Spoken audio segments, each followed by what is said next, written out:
This is the Wk10 Network. The journey is long, and nobody said it was going to be easy.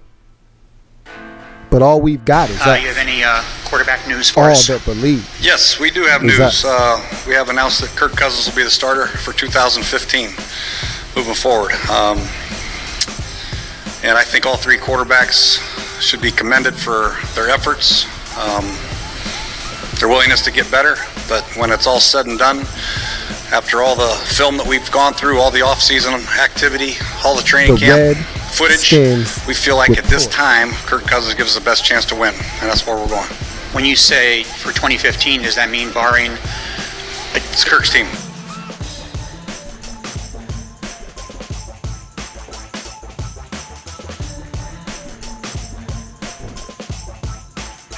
Welcome, all my fellow Redskins brethren and sisters. I am your man and resident Redskins fan, Lou. Thank you for joining me here on the Redskins Rapid React quickly on the R3.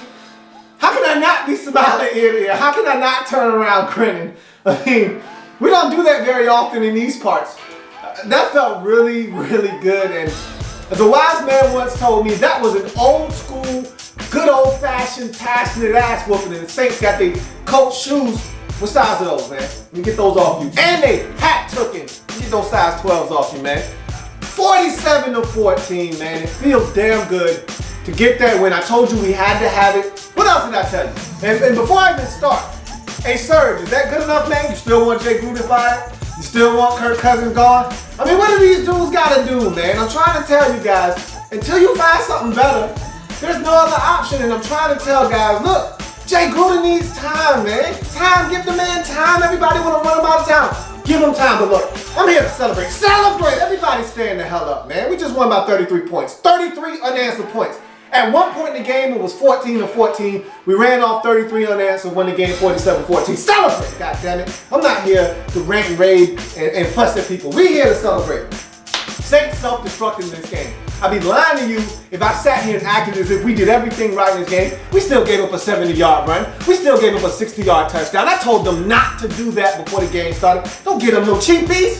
I said make them work. You see what happened when we made them work, right? They made mistakes. Bad teams make mistakes. They shoot themselves in the foot. You make them work. You make them drive the length of the field. And that's what happened. You give up big plays, you give up 14 points. I thought, at the beginning of this game, I said, man, we about to be in a shootout. This about to be Giants and Saints all over again. First team to 50 wins. That's what I thought when the game first started, because they couldn't stop us and we couldn't stop them. I said, oh hell, here we go. This is about to be an old-fashioned shootout. Get your guns out, man. Who got the most bullets is going to win this game. But they started making mistakes. They started having untimely penalties. They gained 12 yards. They get a holding penalty, bring it back. They tried to go for it on fourth down. I thought it was a bad decision by Sean Payton, because the one thing I can tell you about us, and I don't think a lot of people realize this, is that we have one of the best short yardage defenses in the league. Go look at how many times teams have had 4th and 1, 3rd and 1 against us, and how many times they converted.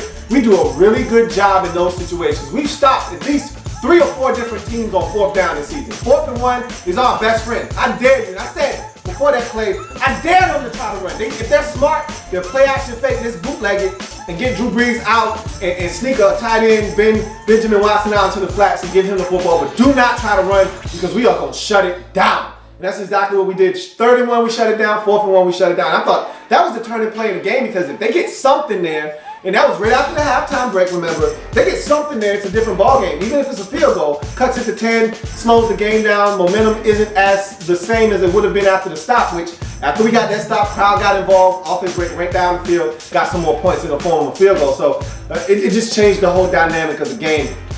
I thought the defense, they played well, though. I'm going to give them some credit.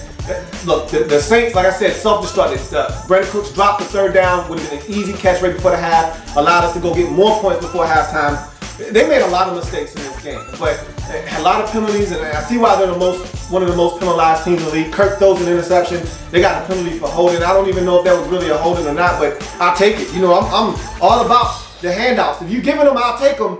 And so that takes the only mistake that Kirk made all day off the scoreboard. And what about Kirk's performance? What I tell you, I said that when we at home, I don't worry about the offense. okay? I don't worry about Kirk Cousins. What did I tell you about the bootleg game? What did I tell you about the screen game at the crib? What did I tell you about that? I said, isn't it amazing how those things show up at home? We go on the road, and I guarantee you next week, we won't see any boots, we won't see any screens, none of that stuff. I don't know what it is. Hopefully I'm wrong and they start bucking some trends, but it felt good to see that stuff come back to life in a game that we had to have. We're back a game under 500. Cowboys lose last second to the Buccaneers. Eagles lose a game that I didn't expect them to lose to the Dolphins. What do you know? We're in second place again, so things falling into place. And all week long, all I had heard was the Saints defense was really bad and we were going to have a chance to get on track. And I got mad because I'm like, who are we to talk about somebody's defense being bad and us having a huge day? The Saints defense is really bad. They're terrible. I mean, I haven't seen a defense that bad in a long time. At least one that we've played against and been able to take advantage of. 47 points. We don't do that in these parts. So that felt good. And another takeaway before we get out of here. You know things are going well when, A, we get a pick six. We don't do that, okay? We don't do pick sixes. We don't do scoop and score fumbles. The last time it was crazy, they put the stat on the TV after the touchdown by Deshaun Goldson on the pick six. Last time we got a pick six was D'Angelo Hall's pick six against Peyton Manning like two years ago in 2013. And won't do that very often. And then Perry Riley, look at Perry Riley out there. He still stinks. But Perry Riley actually had a really good day, had a tip early in the game on a pass over the middle. He tackled well, had a nice hit on a tight end on the catch over the middle of the field. And he had a one-handed interception, basically 30 yards down the field in coverage. What the hell? Celebrate. Even Perry Riley getting into action, man. So hell of a game all the way around. Jamison Crowder with a nice return on the punt to give us great field position in Saints territory. Led to the touchdown that really put this game out of reach. And Jay Reed with 2 touchdowns. What about AM in the run game? Wake up, wake up, wake up. It's Alpha Morris. Almost 100 yards for AM. Good to see him going. Chris Thompson, CT, giving him a nice CT scan. Got him a nice couple of carries in there, couple of catches. And then what about Matt Giles? Who? Matt Giles. 131 yards receiving on just 3 catches. And the touch, that 78-yard screen, oh my goodness. That was a beautiful thing to see. Sight for sore eyes. I don't see enough of that. So I thought the offensive line did a magnificent job getting out and making blocks. They did the same thing on the Jamison and Crowder wide receiver screen. I just thought we did a magnificent job blocking. D-Jax with a huge, that play early, to me, that was the tone setter. The D-Jax 42-yard catch on 3rd down deep in our own territory. We start the game with 2 penalties. And to have that conversion on 3rd and 4, to go 42 yards up top to D-Jax, I think that set the tone. Even though he didn't do anything else after that, actually got hurt, but he came back. That was the tone setter, and I thought that was a huge play. And that was a great throw by Kirk. All around big win for the team. Celebrate! I am a Redskins fan. Ashton Burgundy and gold. My Redskins spirit will never die. Redskins spirit will never fall until we meet again.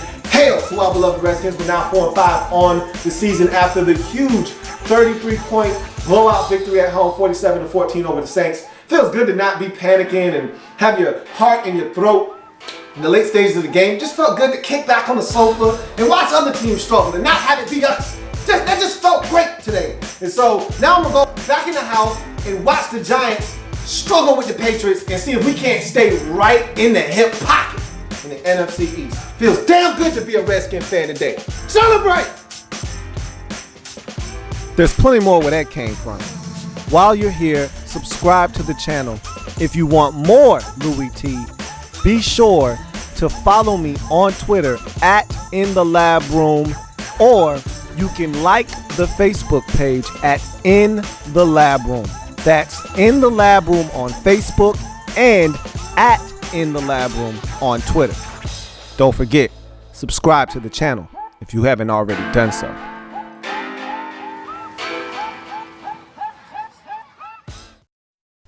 The Redskins Report.